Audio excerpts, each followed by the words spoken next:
La porte du café s'ouvrit avec un fracas assourdissant, brisant le silence paisible de la plaza andalouse. Juliette, les poings serrés, hurla d'une voix tremblante de rage, « Sortez d'ici. Parasite. Vous avez sucé mon sang assez longtemps. » Émilie, figée sur le seuil, sentit son cœur se briser en mille éclats. Comme si ces mots étaient des lames invisibles taillant dans sa chair. Juliette avait toujours cru que Séville était le refuge parfait pour une Française en quête de renouveau. À 32 ans, elle avait fui Paris, ses rues grises et ses amours toxiques, pour s'installer dans cette ville enflammée par le soleil d'Andalousie. Son petit café, niché au cœur du barrio Santa Cruz, portait le nom poétique de « l'Étoile perdue », un hommage à ses rêves évanouis. Les murs étaient tapissés de photos jaunies de la tour Eiffel mêlées à des azulejos espagnols. Et l'air embaumait le café fraîchement moulu et les churros chauds. Mais derrière ce décor idyllique, Juliette luttait contre les ombres de son passé. Elle avait ouvert ce café 3 ans plus tôt, après une rupture dévastatrice avec une femme qui l'avait laissée exsangue, financièrement et émotionnellement. Cette ex, une artiste parisienne nommée Claire, avait été le premier parasite. Elle vivait au crochet de Juliette, peignant des toiles abstraites pendant que Juliette trimait pour payer les factures. « Tu es mon muse, ma chérie, » disait Claire en riant. Mais Juliette savait que c'était un mensonge. Quand Claire était partie avec une autre, emportant la moitié des économies, Juliette avait juré, plus jamais. Elle s'était exilée en Espagne, où la passion semblait plus vive, plus authentique. Les premiers mois à Séville furent un tourbillon. Juliette apprit l'espagnol en servant des touristes, flirtant avec l'accent chantant des locaux. Son café devint un havre pour les âmes perdues, des expatriés français nostalgiques, des artistes bohèmes, et même des couples en lune de miel. Mais les parasites réapparurent, sous d'autres formes. Il y avait Miguel, le voisin qui squattait les tables sans consommer, prétextant des discussions philosophiques. Puis Rosa, une habituée qui empruntait de l'argent pour ses projets artistiques et ne remboursait jamais. Juliette tolérait, par bonté, par peur de la solitude. Mais au fond d'elle, une rage couvait. C'est par une après-midi torride de juin que Émilie entra dans sa vie. Émilie, 29 ans, était une photographe française en voyage, originaire de Lyon. Ses cheveux blonds cascadaient comme des vagues dorées, et ses yeux verts pétillaient d'une curiosité insatiable. Elle commanda un café cortado, s'assit au comptoir, et déploya son appareil photo. « Vous avez un visage fascinant, » dit-elle à Juliette avec un sourire timide. « Puis-je vous photographier ?» Juliette rougit, flattée malgré elle. Elle posa, maladroite, pendant que Émilie capturait la lumière jouant sur ses traits fatigués. La conversation s'enchaîna naturellement. Émilie parlait de ses voyages, de la beauté brute de l'Espagne, de comment Séville lui rappelait les romans de Garcia Lorca. Juliette, d'habitude réservée, se surprit à confier ses frustrations, les clients ingrats, la solitude des nuits andalouses. « C'est comme si tout le monde voulait un morceau de moi. Sans rien donner en retour ?» murmura-t-elle. Émilie posa sa main sur la sienne. Un geste simple qui envoya une décharge électrique à travers le corps de Juliette. « Peut-être que vous avez besoin de quelqu'un qui donne sans compter ?» répondit Émilie, ses yeux plongeant dans ceux de Juliette. Ce soir-là, après la fermeture, elles marchèrent dans les ruelles étroites du barrio. L'air était chargé du parfum des orangers en fleurs, et les guitares flamenco résonnaient au loin. Émilie raconta son propre passé, une enfance stricte à Lyon, une coming out difficile, des amours fugaces avec des femmes qui la voyaient comme une muse éphémère. Je cherche quelque chose de vrai, avoua-t-elle. Juliette sentit une connexion profonde, comme si leurs âmes s'étaient reconnues. Elles s'embrassèrent sous un lampadaire, un baiser hésitant qui devint passionné, emporté par la magie de la nuit espagnole. Les jours suivants furent un tourbillon romantique. Émilie prolongea son séjour, aidant au café. Elle photographiait les clients, créant un album qui capturait l'essence de « l'étoile perdue ».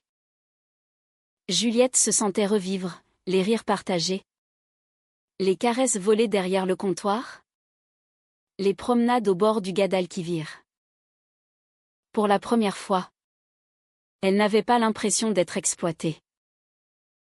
Émilie payait ses cafés, offrait des fleurs cueillies dans les jardins de El Alcázar, et écoutait vraiment. Tu n'es pas un parasite? Toi, murmura Juliette un soir, enlacée dans les bras d'Émilie. Mais les ombres planaient.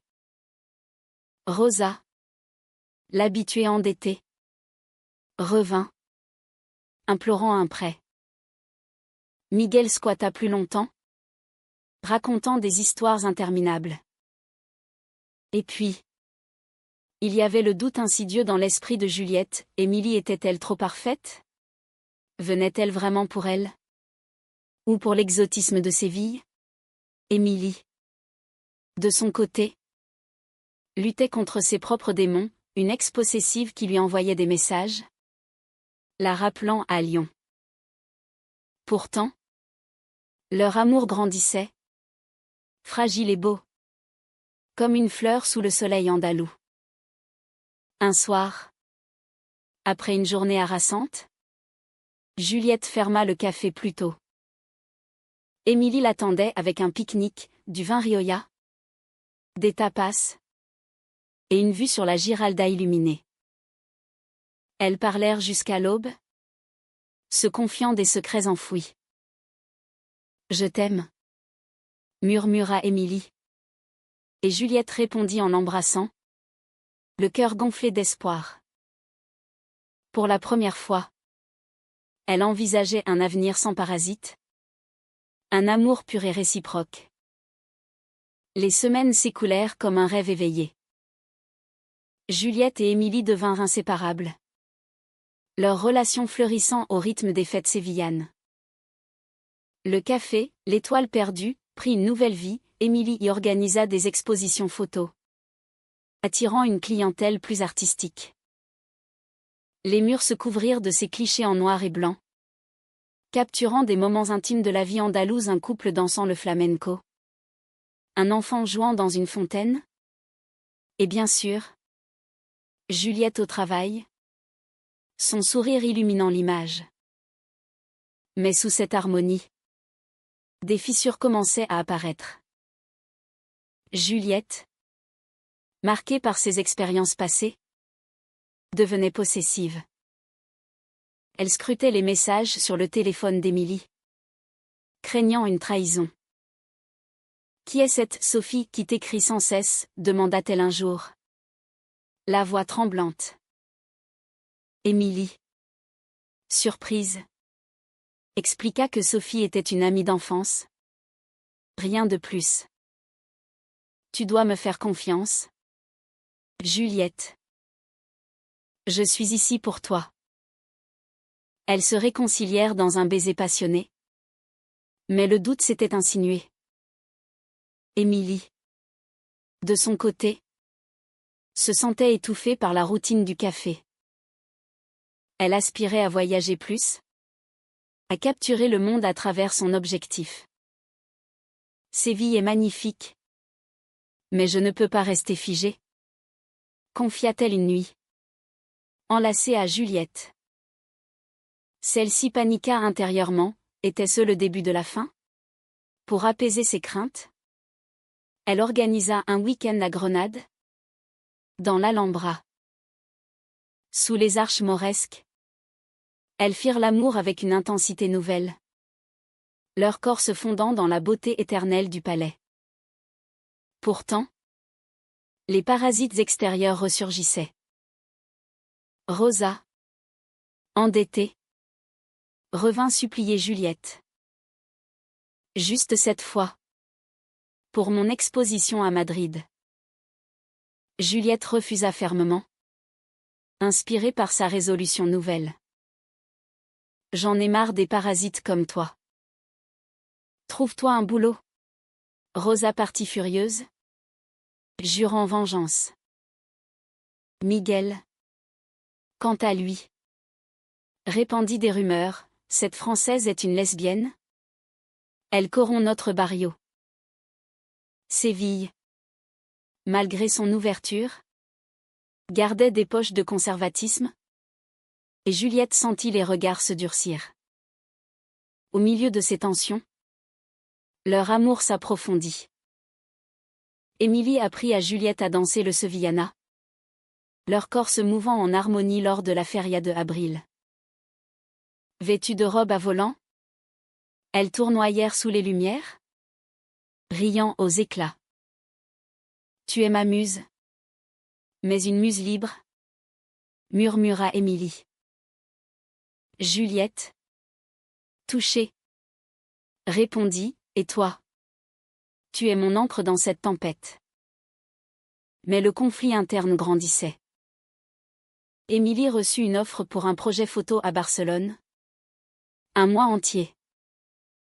C'est une opportunité? Juliette. Je reviendrai. Juliette explosa.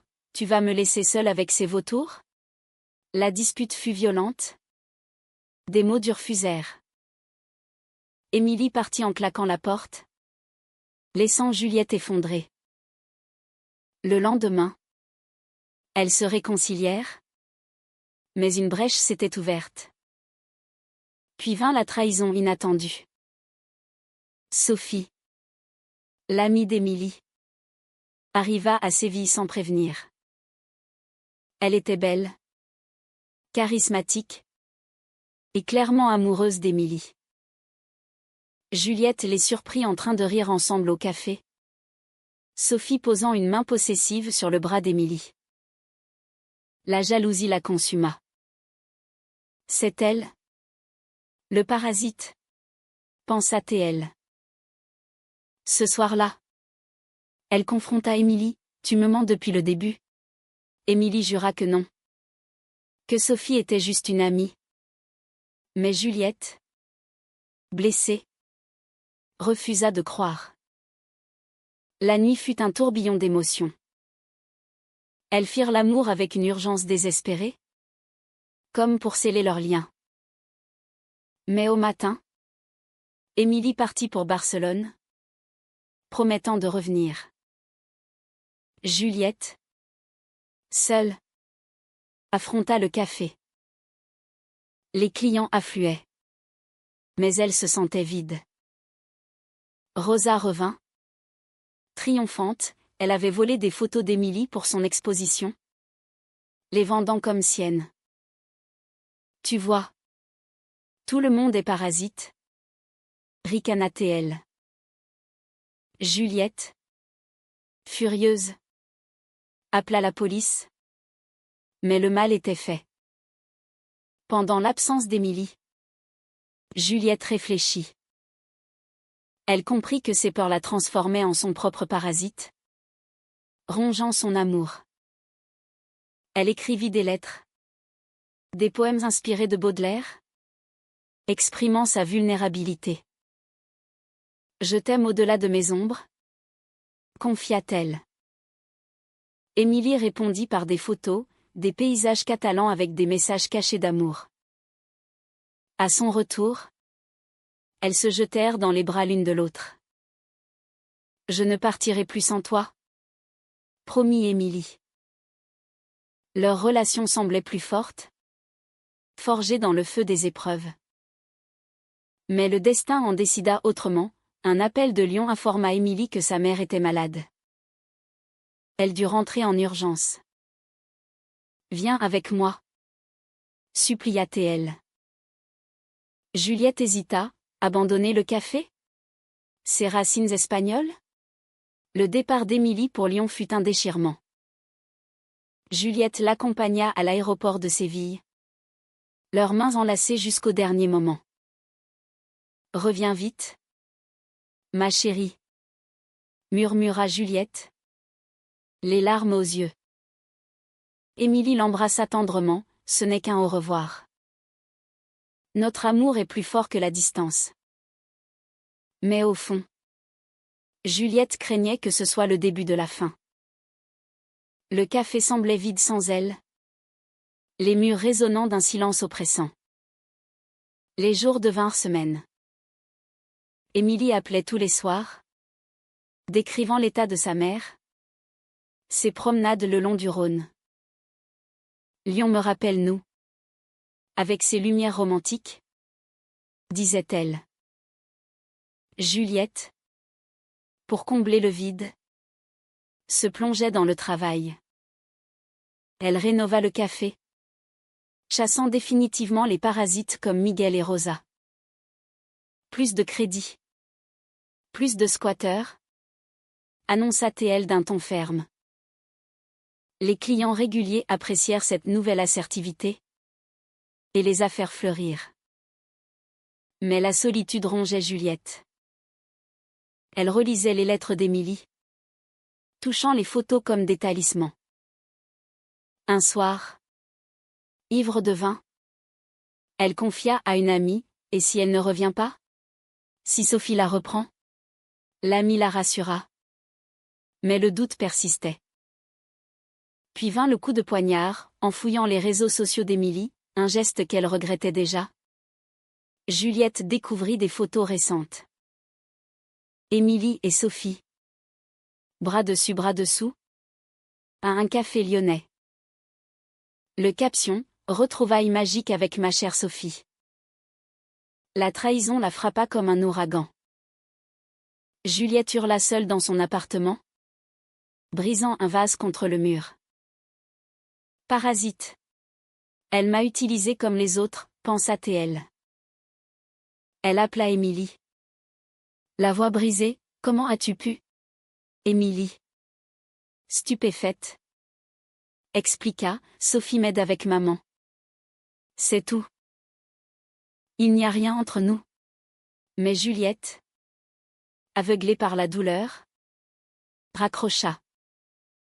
Elle bloqua Émilie, fermant son cœur comme elle avait fermé son café aux indésirables. Les jours suivants furent un enfer. Juliette erra dans Séville, hantée par les souvenirs. Elle visita El Alcázar, où elle s'était aimée, et pleura sous les palmiers. Le flamenco, jadis joyeux, lui semblait maintenant un cri de désespoir. Elle envisagea de vendre le café, de retourner à Paris, mais quelque chose la retenait, l'espoir ténu d'une explication. Puis, le haut du drame, Sophie contacta Juliette directement. Émilie est effondrée. Elle t'aime. Mais tu l'as blessée. Juliette, furieuse, répondit, dites-lui qu'elle est la pire parasite de toutes. Mais Sophie insista, viens à Lyon. Vois par toi-même. Poussée par un mélange de rage et d'amour, Juliette prit l'avion. À l'arrivée, elle trouva Émilie à l'hôpital, veillant sa mère. Sophie était là. Mais comme une amie. Rien de plus. La confrontation fut explosive. Dans le couloir, Juliette accusa, tu m'as trahi. Émilie, les yeux rougis, rétorqua, et toi? Tu n'as pas confiance. Sophie est gaie. Oui. Mais elle est avec quelqu'un d'autre. Ces photos étaient innocentes. Elles crièrent. Pleurèrent, se jetant des vérités cruelles. Tu me traites comme un parasite? Mais c'est toi qui me ronges avec tes doutes, hurla Émilie. Juliette, brisée. Avoua, j'ai peur de perdre ce que j'aime. La mère d'Émilie, entendant le tumulte, intervint faiblement, l'amour vrai pardonne. Ne laissez pas la peur gagner. Ces mots touchèrent Juliette. Elles passèrent la nuit à parler, dénouant les nœuds de leur peur. Émilie confia son propre traumatisme, une ex qui l'avait trompée, la rendant craintive des engagements. Juliette admit ses cicatrices de Claire. Elles s'embrassèrent. Un baiser de réconciliation, profond et sincère. Mais le destin frappa à nouveau. La mère d'Émilie s'aggrava. Et dans le chaos, Sophie révéla un secret, elle avait encouragé Émilie à rester à Lyon pour un projet photo commun. C'était pour son bien, dit-elle. Émilie, choquée, confronta Sophie, tu as manipulé tout ça? Sophie avoua son amour non réciproque, espérant briser le couple. La trahison était double, Sophie, le vrai parasite, avait semé le doute. Émilie chassa Sophie, puis se tourna vers Juliette, rentrons à Séville. Ensemble. Elles prirent l'avion, main dans la main, laissant Lyon derrière. À Séville, le café les accueillit comme un vieil ami. Elles affrontèrent les rumeurs, affirmant leur amour publiquement. Juliette organisa une soirée spéciale, exposition des photos d'Émilie, avec un toast à l'amour vrai. Pourtant, les cicatrices restaient. Un soir, sous la pluie andalouse, elles se disputèrent à nouveau. Et si ça recommence, demanda Juliette. Émilie répondit, alors on se battra. L'amour n'est pas facile, mais il est humain. De retour à Séville, Juliette et Émilie reconstruisirent leur vie pierre par pierre. Le café, l'étoile perdue, devint un symbole de résilience, elles y organisèrent des soirées LGBT, invitant des artistes queer d'Espagne et de France. Les murs vibrèrent de musique, de rire et d'histoires partagées. Juliette, enfin libérée de ses peurs, apprit à faire confiance. Émilie, ancrée par cet amour, renonça à ses errances pour un partenariat créatif avec Juliette. Mais la vie n'était pas un conte de fées. Des défis surgissaient, la pandémie frappa, forçant la fermeture temporaire du café. Elles luttèrent financièrement, vendant des photos en ligne, cuisinant des plats à emporter. Dans ces épreuves, leur lien se renforça. Nous ne sommes pas des parasites l'une pour l'autre, nous sommes des partenaires, déclara Émilie un soir, alors qu'elle comptait les maigres recettes.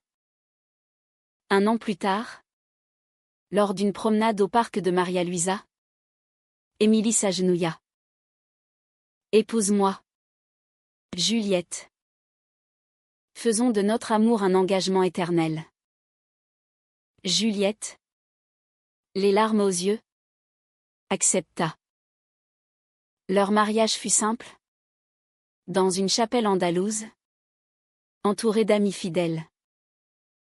Pas de parasites invités, seulement ceux qui donnaient autant qu'ils recevaient. La vie continua, riche en émotions. Elles adoptèrent un chat errant, symbole de leur propre rédemption. Émilie publia un livre de photos inspiré de leur histoire, dédié à Juliette, à ma muse, mon amour, ma force. Juliette, inspirée, écrivit un journal intime, explorant les thèmes de l'amour lesbien dans un monde souvent hostile. Pourtant, Le passé ressurgit une dernière fois.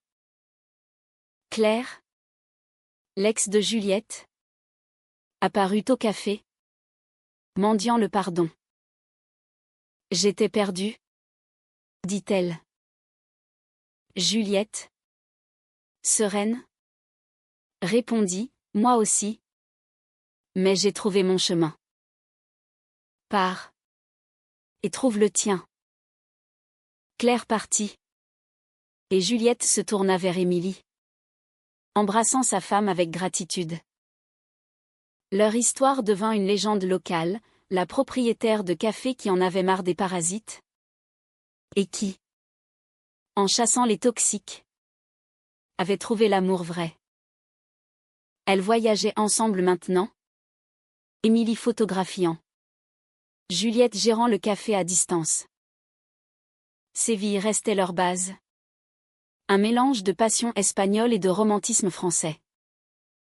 Dans les moments calmes, elles réfléchissaient à leur parcours. L'amour est cassé à Ch'tine. Plein de conflits et de trahisons. Mais il est aussi profondément humain. Murmura Juliette un soir, enlacée à Émilie sur leur balcon.